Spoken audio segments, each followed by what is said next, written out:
Michelle. I'm with Outdoor Pursuits at Colorado State University Pueblo, and today we're going to be going over how to wax a snowboard and why you should wax your snowboard. So first off, wax. There are actually different types of wax. You have moist wax, which is for really warm days, the days that you don't typically go out in your full gear, you're kind of just in your jeans and t-shirt. You have your universal wax, which is the most commonly used wax and the one that we typically use here in Colorado.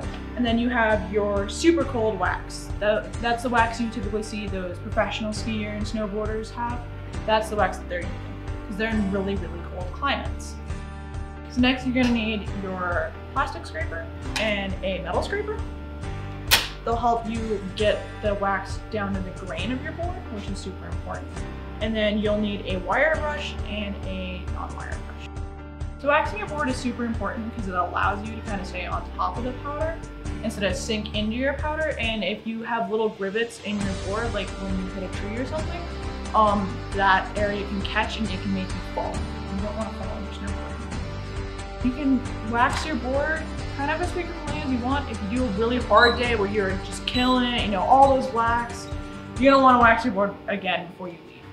If you just spent the day on blues and greens and it was a super chill day, you were having fun with your friends, just hanging out, you probably don't need to wax your board, but honestly it's personal preference and there's no shame in waxing before each run. Do not use your mother's iron. Go pick up an iron from the thrift store because you will never get all the wax off the iron again. Do not use your mother's iron. So what you do is you take your wax, you tilt your iron so the wax runs off in one direct point, so tilt your iron at an angle, and then you poke your wax to the iron, and your goal is to make those ski slalom loops, and you want to do that all the way down your board. And then after that, you take your iron onto the board and you make little circles pushing the wax. You want to make sure your wax is kind of smooth out on there. And then after that, you take your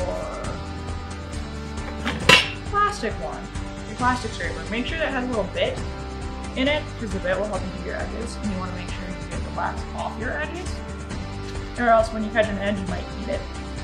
And what you do is you scrape with the grain of your board. So after you scrape your whole board with the plastic one, you go through and you scrape it all again with your metal one.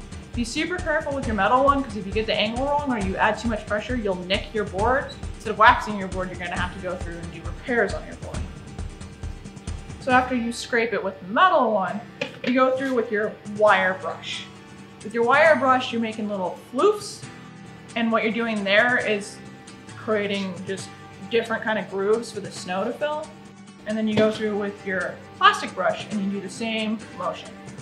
And after that, you take the back of your hand and you run the back of your hand across your board, and you're looking for that silk or cotton feel.